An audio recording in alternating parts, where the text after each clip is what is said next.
जय माता दी। आज मैं दोबारा आप लोगों के साथ एक जन्म कुंडली लेकर के आया हूँ। सबसे पहले इनकी डेट ऑफ बर्थ जान लेते हैं, इनका नाम जान लेते हैं। इनका नाम है विनी, जलंधर के ये रहने वाले हैं। इनकी डेट ऑफ बर्थ है 11 दिसंबर 1981। सुबह 10:48 का इनका जन्म है और प्लेस ऑफ बर्थ इनका आगरा है। इनकी जन्म कुंडली जो कि आप सब देख रहे हो, मकर लगन की कुंडली है। लगन में केतु और शुक्र का मेल, 5वें घर में उच्च राशि के चंद्रमा, 7वें घर के राहु देव कर्क राशि के, 9वें घर के अंदर मंगल और शनि का मेल, 11वें घर के अंदर सूर्य बुध का मेल और 10वें घर में बृहस्पति देव तुला राशि के। तो इनकी जन्म कुंडली में जो अभी जिस ग्रह की महादशा चल रही है, तकरीबन 2006 से बृहस्पति की महादशा चल रही है जो तकरीबन 2022 तक चलेगी।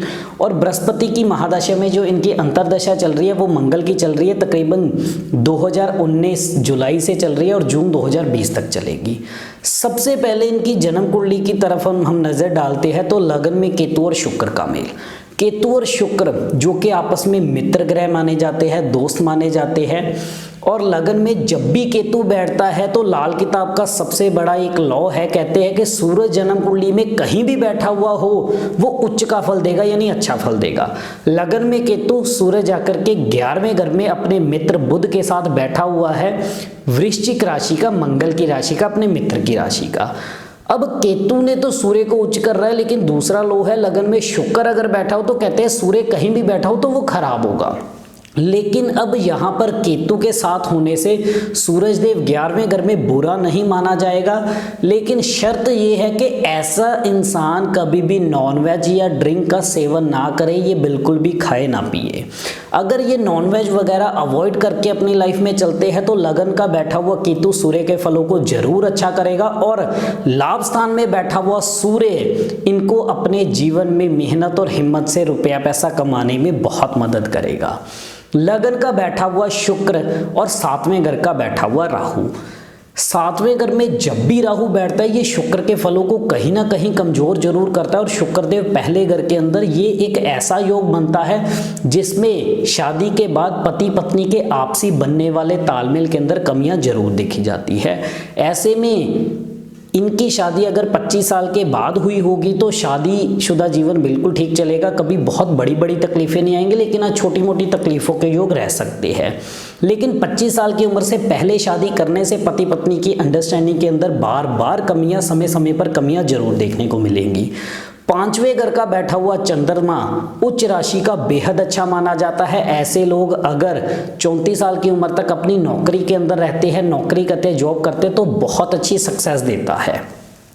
और साथ ही 5वें ही घर का बैठा हुआ उच्च राशि का चंद्रमा, जो भी ऐसे लोग पढ़ाई लिखाई करते हैं, पढ़ाई लिखाई से आगे जाकर के रुपया पैसा जरूर कमाते हैं, पढ़ाई काम जरूर आती है। और ऐसे लोग दिल के भी अच्छे हो गए, हर चीज़ को बहुत जल्दी समझ आने वाले, सीख जाने वाले और हर काम को बड़े से बड़ी मुश्किल के समय के अंदर भी बहुत धैर्य के साथ, बहुत ठंडे दिमाग के साथ करने वाले होते हैं। 7वें घर का बैठा हुआ राहु देव एक अच्छा दिमाग दे रहा है, हर चीज़ को बहुत जल्दी समझ जाना, सीख जाना और कहीं ना कहीं इंसान अपने पूरे परिवार की जिम्मेदारी को अपने कंधों पर उठा करके चलने वाला होगा अगर राहु 7वें घर का अच्छा हो तो। इनका राहु फिर भी ठीक ठाक अवस्था में है, शुभ अवस्था के अंदर है, तो ये अपनी मेहनत और हिम्मत से अपने पूरे परिवार को साथ लेकर के चलने वाले और परिवार की जिम्मेदारी उठाने वाले इंसान है।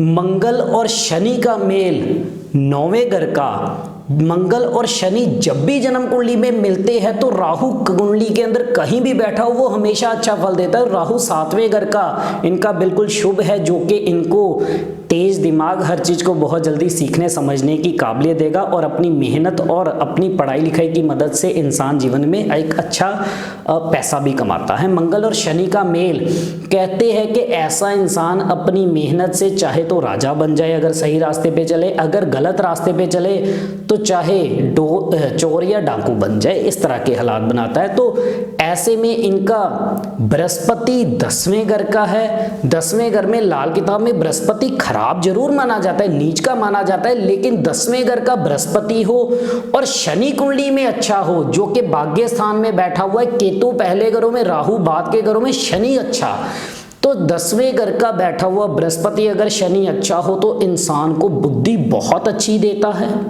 बहुत अच्छा जीवन में मान सम्मान देता है, बहुत अच्छे कामकाज के सुख भी देता है। तो 9वें घर का बैठा हुआ मंगल और शनि का मेल एक अच्छी काबिलियत देगा, अच्छी सोच देगा, अच्छी हिम्मत देगा, जिसके बलबूते से इंसान लाइफ में एक अच्छा पैसा कमाएगा।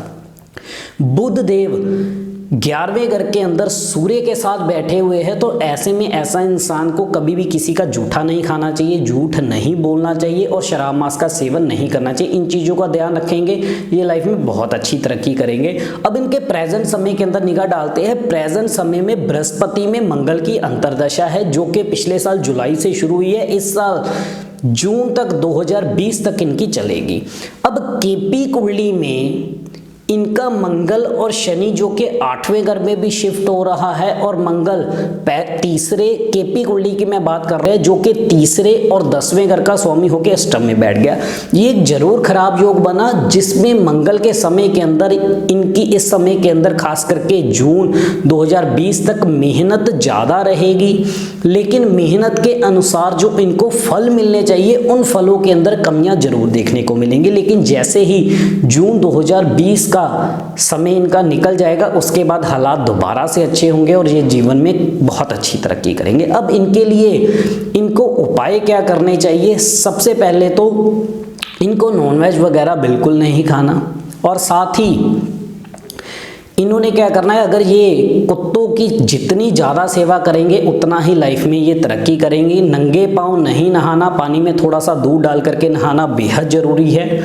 और 8 किलो काली उड़द सरसों का तेल लगा करके सर से 7 बार उतार के जल प्रवाह करना बेहद ज़रूरी है।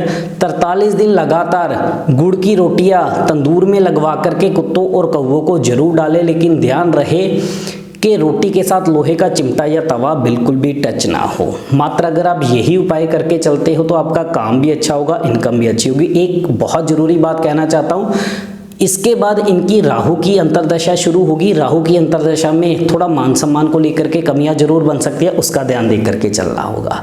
इसी तरह से हम और भी विषयों के ऊपर आप लोगों के साथ जुड़े रहेंगे। इजाज़त दीजिए। जय माता दी।